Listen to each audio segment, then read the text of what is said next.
Assalamualaikum warahmatullahi wabarakatuh. Perkenalkan, kami dari kelompok 2 ingin mempresentasikan tentang sosialisasi dalam proses pembentukan kepribadian. Nama anggota kelompok: 1. Dewangga Surya Putra sebagai ketua. 2. Dian Mitsal Mahesa Putri. 3. Dita Putri Anggraini Tubira. 4. Sipora Permata Hati Lauli. Pengertian sosialisasi dapat diartikan sebagai suatu proses yang dapat membantu individu supaya dapat diterima dalam kelompoknya melalui proses belajar dan penyelesaian diri. Upaya yang dapat dilakukan individu supaya dia dapat diterima dalam kelompoknya adalah dengan cara belajar dan menyesuaikan diri atau adaptasi. Sosialisasi yang dilalui seseorang akan memberikan pengaruh cukup besar pada pembentukan kepribadiannya. Jenis-jenis sosialisasi primer, yaitu sosialisasi yang pertama kali dijalani oleh seorang individu sejak masih kecil. Hampir semua individu mendapatkan sosialisasi primer di dalam lingkungan keluarga. Sosialisasi ini menjadi jembatan untuk lingkungan masyarakat yang lebih luas. Sosialisasi sekunder, yaitu sosialisasi tahap selanjutnya yang dijalani masyarakat yang lebih luas. Di dalam masyarakat ini, seorang individu dikenalkan pada sektor-sektor baru. Dalam dunia objek masyarakat, sekolah adalah salah satu tempat di mana seorang individu menjalani sosialisasi sekundernya yang bersifat formal.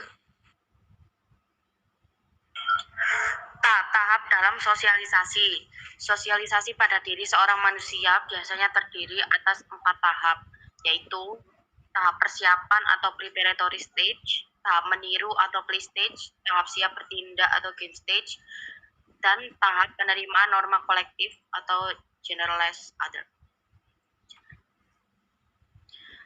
Tahap persiapan atau preparatory stage dimulai sejak anak dilahirkan. Sejak saat itu, seorang anak dipersiapkan untuk mengenal dunia sosialnya serta memahami mengenai dirinya.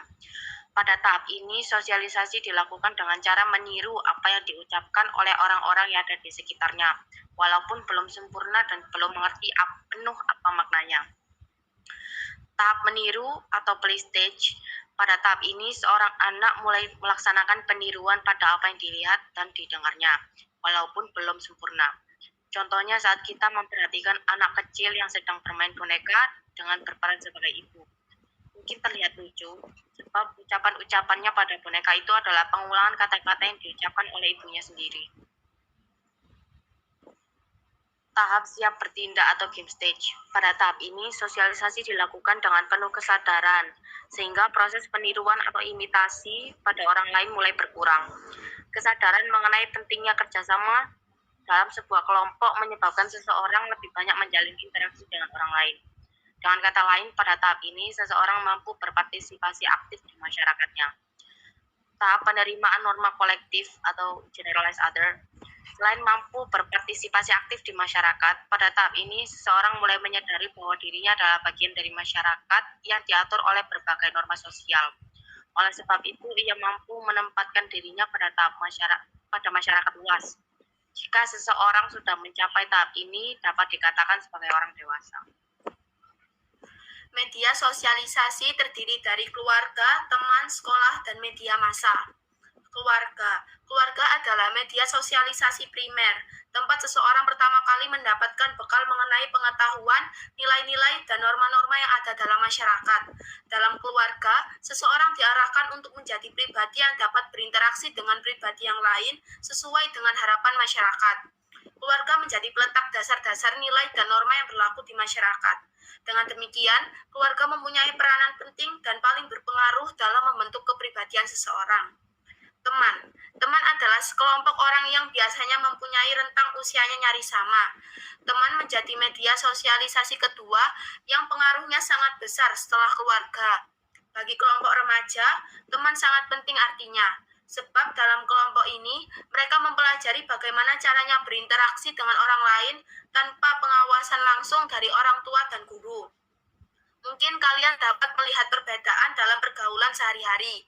Ada orang yang mudah sekali beradaptasi dengan lingkungannya, namun ada pula yang kurang bisa menyesuaikan diri.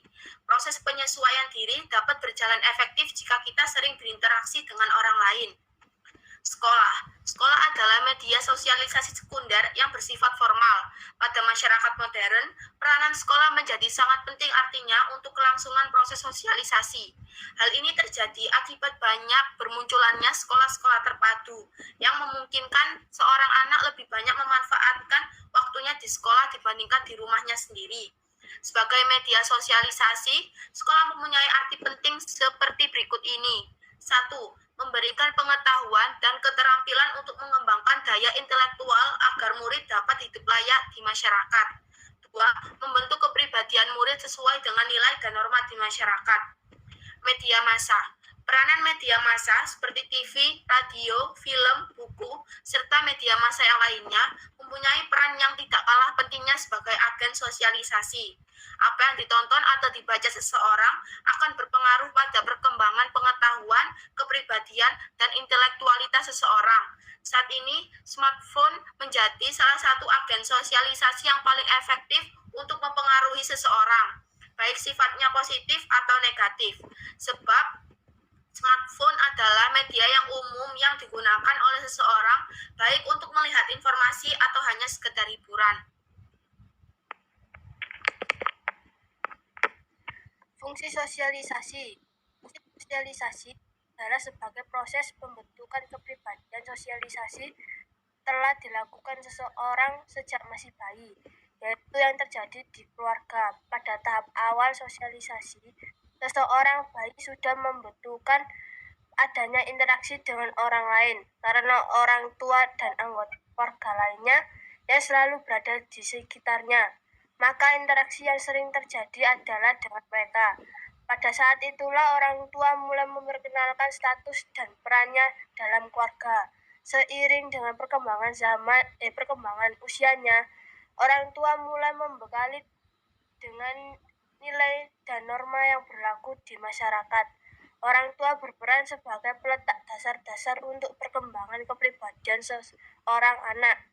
Penanaman nilai dan norma yang berlaku di masyarakat sangatlah penting, sebab setiap individu adalah bagian dari masyarakat.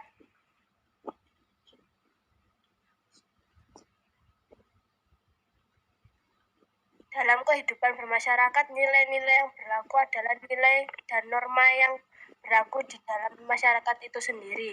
Tentunya supaya kita bisa menerima masyarakat kita dengan baik. Salah satunya jalannya adalah dengan menjunjung tinggi nilai dan norma masyarakat. Itu. Dalam hal ini, nilai dan norma berperan sebagai patokan perilaku individu dalam masyarakat.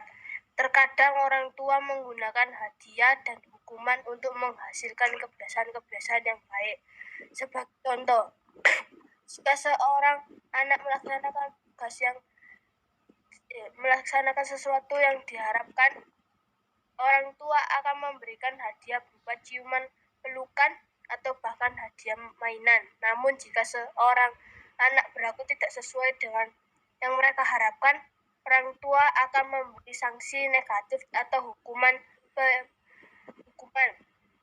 Pemberian hadiah dan sanksi atau hukuman itu salah satu cara untuk yang dilakukan orang tua untuk menyosialisasikan nilai-nilai dan norma-norma yang berlaku di masyarakat. Fungsi nilai dan norma dalam kehidupan. Nilai dan norma sosial mempunyai peranan yang sangat penting sebab fungsinya sebagai pengendali perilaku individu dalam kehidupan masyarakat.